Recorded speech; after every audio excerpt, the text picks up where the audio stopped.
Assalamualaikum semuanya, gimana kabarnya hari ini? Semoga bunda-bunda dan teman-teman semua yang setia nonton video aku selalu diberi kesehatan dan diberi rezeki yang melimpah ya, amin. Oke bun, ini adalah penampakan kamar aku. Setiap paginya tuh kayak gini ya bun, super berantakan banget. Dan ini sampai ke gorengan, juga sisir kamar mandi ada ya bun di situ. Itu kerjaan si Ade. Nah sekarang aku mau beresin kamar aku supaya kamar aku itu rapi ya bun, ya meskipun sementara aja sih rapinya karena bakalan diserain lagi sama si Ade. Dan yang pertama kali aku beresin adalah tempat tidur di bagian atas ya bun. Hari ini tuh jadwal aku ganti spray. Sebenarnya belum lama ya bun aku ganti spray, tapi karena udah kotor ya seperti biasa si Ade itu suka bawa makanan gitu loh bun ke kamar dan dia dinaikkan gitu ke atas tempat tidur, jadi spray aku tuh gampang kotornya gitu ya bunda. Nah hari ini tuh mau aku ganti aja spraynya, dan seperti yang udah pernah aku bilang di sebelumnya, spray aku tuh kan cuma 2 aja ya bun, jadi hari ini tuh mau aku pakaikan spray yang merah. Nah lagi dan lagi aku itu ditemenin sama si Ade ya bun, dia itu lompat-lompat di atas tempat tidur kayak gini, masya Allah. Mungkin kalau bunda-bunda lihat itu biasa aja ya, tapi kalau bagi aku ini tuh suatu perkembangan yang sangat aku syukurin, karena biasanya adik lompat-lompat itu kayak gini ya bun yang lagi dikerjakan sekarang. Sementara di video kali ini tuh dia udah mulai kayak mau belajar lompat-lompat gitu loh bun, menggunakan telapak kakinya. Kalau bunda-bunda yang udah ngikutin aku lama pasti tahu ya kenapa aku tuh bersyukur kalau si adik itu udah mulai lompat. Dan buat yang belum tahu jadi aku jelasin ya. Nah jadi si adik itu waktu umur 16 bulan dia pernah kena infeksi paru-paru ya bun, dan dilanjut dengan kejang. Jadi si adik itu kata dokter terkena meningitis TB. Jadi waktu itu habis kejang si adik badannya itu kaku bun, satu badan bengkok gitu badannya. Aku tuh sempet mikir gini ya, bisa nggak sih badannya itu kembali normal gitu kan, karena tangannya bengkok gitu loh bunda, kayak kaku keras gitu, nggak bisa dilurusin gitu untuk tangannya. Alhamdulillah kalau untuk sekarang si adik udah normal badannya bun, udah bisa lari, jalan gitu. Tapi kalau untuk saraf otaknya belum ya bun, makanya dia tuh masih kayak anak bayi gitu. Tapi sekarang semakin kesini tuh si adik udah mulai paham ya bun kalau diajak interaksi. Contohnya ini ya, dia itu kayak ngajak aku bercanda gitu loh bun, ini aslinya dia tuh ketawa-ketawa ya. Dan juga kadang kalau si kakak pulang sekolah dia itu happy kayak ketawa-ketawa, manggilin kakaknya gitu loh bun. Nggak manggil kakak gitu, tapi kayak waktu kakaknya pulang tuh kayak ngelihat kakaknya happy gitu dia loh bun. Dia tahu ya kalau si kakak udah pulang dia ada temennya gitu bunda. Ya mudah-mudahan kedepannya si adik bisa pulih normal ya bun meskipun perlahan. Dan ada nih yang pernah komen ya di komentar aku sebelumnya itu, aku lupa siapa namanya dan udah lama banget dia komen. Jadi si adik itu bisa normal lagi, aku itu fisioterapi ya bun. Fisioterapinya itu aku secara pribadi karena rumah sakitnya itu jauh ya dari rumah aku. Dan aku fisioterapinya itu seminggu 3 kali bunda. Dan aku seminggu 3 kali itu sampai sekitar 3 bulan atau 4 bulan gitu deh. Nah waktu si adik udah bisa jalan, aku itu udah mulai seminggu 2 kali. Terus si adik udah lancar jalan, aku seminggu sekali, terus sebulan sekali gitu ya bun, perlahan aku kurangin gitu. Dan untuk biaya fisioterapi sekali terapi itu 100.000 ya bun budgetnya. Kalau menurut aku dengan budget segitu lumayan ya bun, karena kan 100.000 sekali, kalau seminggu 3 kali berarti 300.000, belum lagi susunya, obatnya gitu bunda. Tapi alhamdulillah ya dengan budget segitu aku tuh nggak merasa rugi, karena si adik itu sekarang udah normal ya bun kalau untuk badannya alhamdulillah. Aku tuh pernah runding sama suami aku kompromi gitu gimana masalah terapinya gitu. Dan kami memutuskan untuk nggak apa-apa ya kita berhemat dulu, dari segi apapun kita hematin demi dia terapi gitu. Dan alhamdulillah sekarang dia itu udah normal.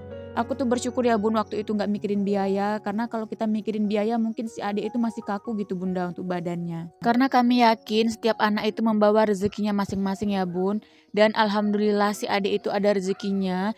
Ada aja gitu loh bunda untuk terapi dia gitu. Padahal waktu dia sakit itu kami benar-benar diuji dari segi ekonomi, dari segi mental juga kan. Karena selama kami di rumah sakit itu kan aku yang ngejaga si adik ya sama mami. Sementara suami aku tuh pulang bunda, waktu di rumah sakit Banda Aceh itu dia pulang, dia kerja gitu karena aku yang nyuruh ya. Karena kalau dia nggak kerja gimana gitu bunda kita makan di sana kalau dia libur terus. Dan waktu dia kerja itu di bengkel itu cuman badannya aja bun di bengkel, tapi pikiran dia tuh di rumah sakit gitu. Namanya juga orang tua, anak lagi sakit siapa yang nggak kepikiran ya kan bun. Oke bun, udah cukup ya curhatnya. Terima kasih lo udah dengerin aku curhat. Nah, semoga aja ya curhatan aku tadi itu bisa memotivasi ataupun bisa menginfokan gitu ya ke teman-teman ataupun bunda-bunda yang mempunyai anak kayak anak aku itu langsung dibawa terapi aja bunda, jangan dibiarin di rumah. Karena semakin lama dia kaku badannya kita biarin itu semakin lama juga nanti proses pemulihannya gitu loh bun. Nah kalau si adik itu cepet ya, hanya beberapa bulan aja dia itu udah sembuh alhamdulillah. Karena memang sepulang dari rumah sakit itu langsung aku bawa terapi gitu loh bunda, jadi gampang gitu ya. Belum terlalu keras gitu untuk badannya. Oke lanjut. Nah sekarang aku mau nyapu ya bun, karena memang rumahnya itu belum aku sapu. Ini aku bersihkan dulu untuk tikarnya ya seperti biasa biar lebih bersih gitu ya bun. Nah itu aku sambil ngeliat-ngeliat keluar gitu karena kan aku sambil jualan ya bun. Jadi kalau ada orang yang berhenti di rumah aku tuh aku liatin dia beli atau enggak gitu bunda. Pernah ya bun, aku tuh lagi di dalam gitu kan, tiba-tiba ada sepeda motor gitu yang berhenti di depan rumah aku. Aku tuh keluar gitu bunda, aku pikir dia mau beli, ternyata enggak, dia cuma parkir gitu loh bun. Pernah nggak sih bunda-bunda yang jualan gitu ngerasain kayak aku juga gitu ya? Bisa di komen ya bunda. Nah bun, aku mau tanya nih. Sebenarnya agak malu ya aku nanyanya, tapi nggak apa-apa ya aku tanya aja. Menurut bunda-bunda itu aku bagus ngedabingnya itu waktu manggilnya itu teman-teman atau bunda-bunda yang sekarang kayak gini ya? Bisa di komen ya bun. Karena tuh aku kepingin ya ada yang baru gitu di channel aku. Makanya aku ubah sedikit cara ngedabing aku gitu bun. Biasanya kan aku tuh manggilnya teman-teman gitu kan. Jadi udah di dua video ya, video kemarin sama hari ini tuh aku manggilnya bunda-bunda. Dan cara ngomong aku juga aku perbaikin sedikit gitu bun. Sebelumnya itu kan kayak agak lambat gitu ya. Dan hari ini tuh aku cepetin, bukan cepetin sih bun sebenarnya.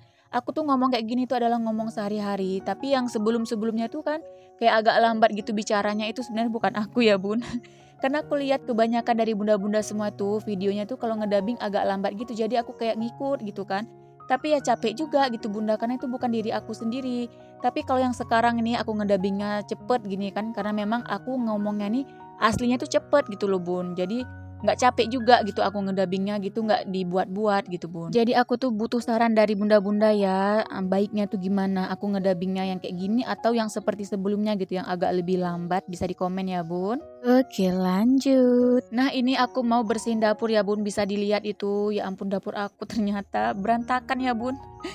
Jadi itu kerjaan si adik ya, dia bawa gayung dari kamar mandi, mau dari manapun itu, gayung, bantal itu dia yang nurunin loh bun. Makanya kadang rumah aku tuh kok berserak gitu ya, padahal barusan aja aku bersihin.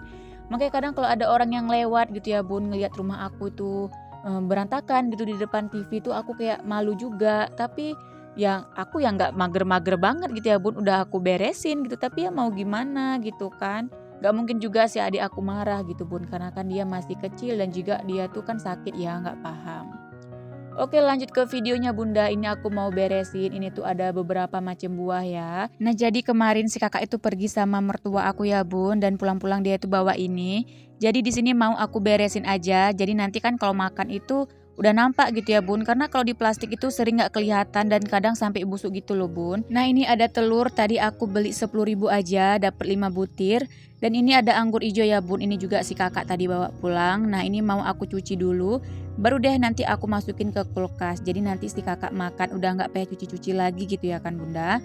Nah ini aku taruh aja di mangkok kayak gitu ya, di cup gitu. Karena nggak ada cup-cup lain gitu loh bun, nggak ada cup yang lebih kecil. Jadi ya agak gedean juga nggak apa-apa lah ya, meskipun lebih gede cupnya gitu daripada anggurnya. Karena anggurnya juga sedikit ya bun, sekitar 6 atau 7 butir gitu anggurnya. Dan untuk telurnya juga mau aku masukin ke kulkas. Dan sebelum dimasukin ke kulkas ini aku cuci dulu bunda. Nah aku tuh pernah denger ya, katanya kalau telur udah dicuci gitu nggak tahan lama gitu ya. Makanya aku tuh kalau beli telur tuh nggak pernah banyak-banyak gitu bunda. Karena kan kalau disimpan di kulkas nggak dicuci gitu aku kayak takut gitu ya.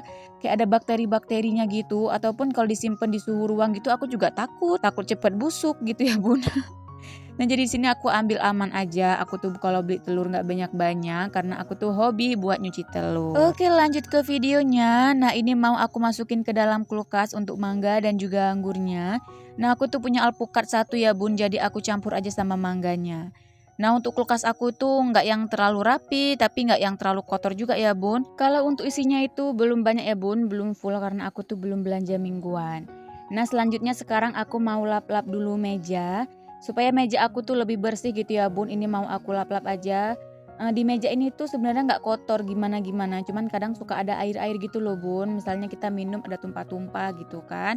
Nah itu juga ada tisu mau aku simpen aja. Dan yang di baskom ini juga mau aku bawa ke kamar mandi karena itu isinya cangkir-cangkir kotor gitu ya bun, nanti mau aku cuci. Dan ini tinggal aku lap-lap aja ya bunda, bisa dilihat deh tadi tuh kayak ada kotoran juga sedikit gitu ya. Itu sampah bawang ya bun.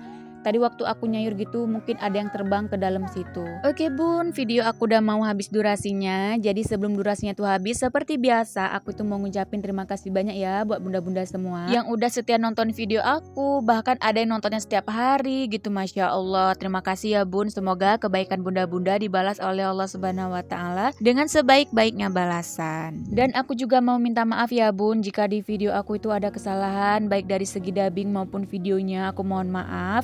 Dan buat bunda-bunda kalau memiliki saran jangan sungkan-sungkan ya ditulis di kolom komentar. Dan juga pertanyaan aku tadi ya bun yang mengenai dubbing aku itu boleh ya langsung di komen ya bun supaya aku tuh bisa ambil gitu saran dari bunda. Oke bun, nah lanjut ke videonya. Ini aku lagi jemur pakaian tapi nggak panjang ya bun video jemur pakaiannya.